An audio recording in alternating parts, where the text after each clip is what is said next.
বন্ধুরা সবাইকে সবচেয়ে প্রথম জানাচ্ছি ঈদ মুবারক। ঈদের অনেক অনেক শুভেচ্ছা রইল। আজকে ঈদ উপলক্ষে আমরা তৈরি করতে যাচ্ছি খুব চমৎকার একটা খাবার।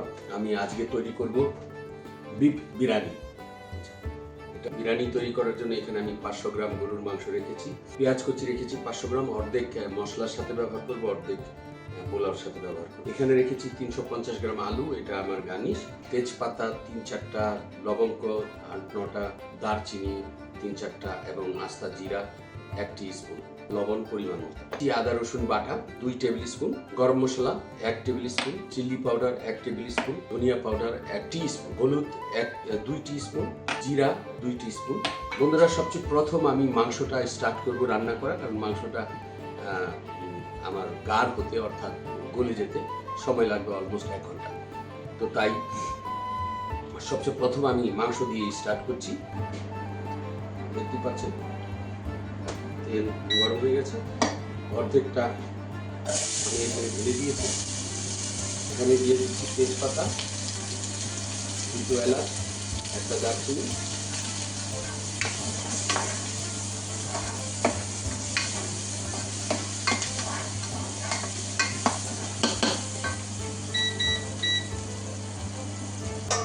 ঘরে বসে অতিথি আপ্যায়নে এই দম বিরিয়ানির কোনো তুলনা হয় না, সেটাই আমি চেষ্টা করছি আপনাদের সামনে তুলে ধরার জন্য। দেখতেই পাচ্ছেন আমার পেঁয়াজ অলমোস্ট গোল্ডেন ব্রাউন হয়ে গেছে।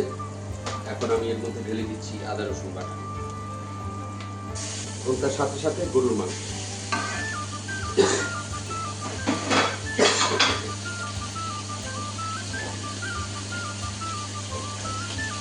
এখন ধীরে ধীরে বাকি উপকরণগুলি আমি ঢেলে দিচ্ছি। হলুদ অর্ধেকটা, জিরা, ধনিয়া, চিলি পুরোটাই দিলাম, গরম মশলা পুরোটাই দিয়ে দিলাম, লবণ আরও একটু ব্যবহার করলাম,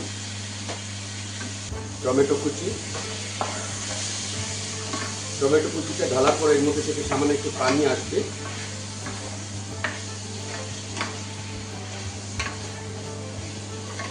সেখানে এর মধ্যে কিছু পানি ঢেলে দিচ্ছি। বন্ধুরা এখন আমি এটাকে কিছুক্ষণের জন্য ঢেকে দিচ্ছি। অন্য একটা পাত্রের মধ্যে আমি আলুটাকে ভেজে নেব, ভেজে তারপর আমি তরকারিতে ঢালবো। তো সেই পর্যন্ত সাথেই থাকবো। অফকোর্স এখানে কেওড়া ওয়াটার আমি ব্যবহার করব। যা যা বিরিয়ানি তৈরি করতে ব্যবহার করতে হয় সব উপকরণগুলি আমি তৈরি করছি। আমার পাত্রটা গরম হয়ে গেছে, দেখতেই পাচ্ছেন।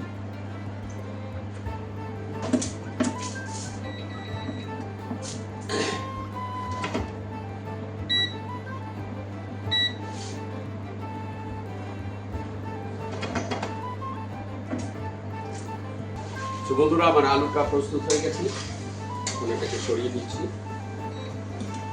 বন্ধুরা দেখতেই পাচ্ছেন আমি অন্য একটা পাত্রের মধ্যে এখন আমি পোলাওটা তৈরি করে নেব।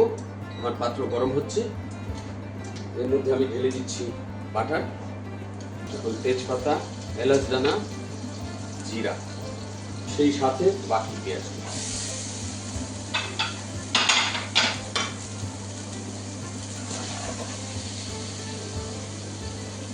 এখন বন্ধুরা ঢেলে দিচ্ছি সল্ট, আধা চামচ vegetable salt, ginger garlic paste, এখন রাইস। এখানে আমি 2 কাপ রাইসের জন্য 4 কাপ পানি, অর্থাৎ 4 কাপের একটু কম আগে থেকেই এখানে গরমে রেখে দিয়েছি, পানিটা সিদ্ধ হচ্ছে। সো বন্ধুরা দেখতেই পাচ্ছেন আমার পানিও গরম হয়ে গেছে। এখন আমি এর মধ্যে ঢেলে দিচ্ছি, কিছু পানি আমি বাঁচিয়ে রাখবো। এখন আলুটা আমি মাংসের মধ্যে ঢেলে দিচ্ছি।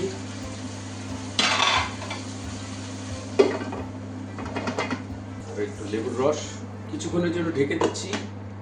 ফার্স্ট ক্লাস হচ্ছে। এদিকে আমার মাংস 1 টেবিল স্পুন সমান সমান বেরেস্তা আমি মাংসতে ঢেলে দিলাম, আর একটু পানি। মাংস এখনো গাঢ় হয়নি পুরোপুরি ভাবে।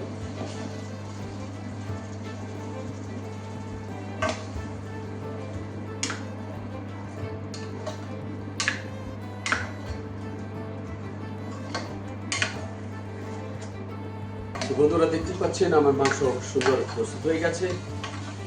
এখন ধীরে ধীরে এর মধ্যে আমি আমার বিরিয়ানি রাইসগুলি ঢালতে থাকি।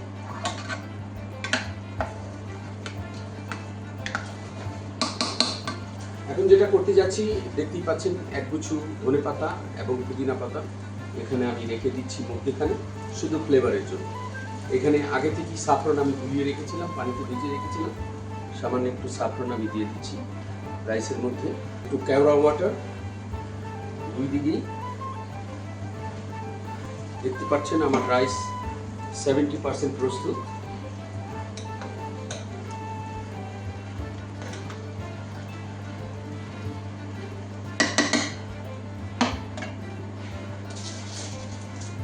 বন্ধুরা, কিছুক্ষণের জন্য আমি এটাকে দমে রাখছি। দমের পরই আমি একটা সুন্দর প্লেট প্রস্তুত করার জন্য তৈরি হয়ে যাবে, এবং সেই সাথে আমি একটা প্লেট তৈরি করে আপনাদের দেখাবো ঘরে বসে কী করে অতিথি আপ্যায়নে ঈদের সময় দম বিরিয়ানি তৈরি করা যায়। এটা আপনারা চেষ্টা করে দেখতে পারেন। সেই পর্যন্ত বন্ধুরা সাথেই থাকুন।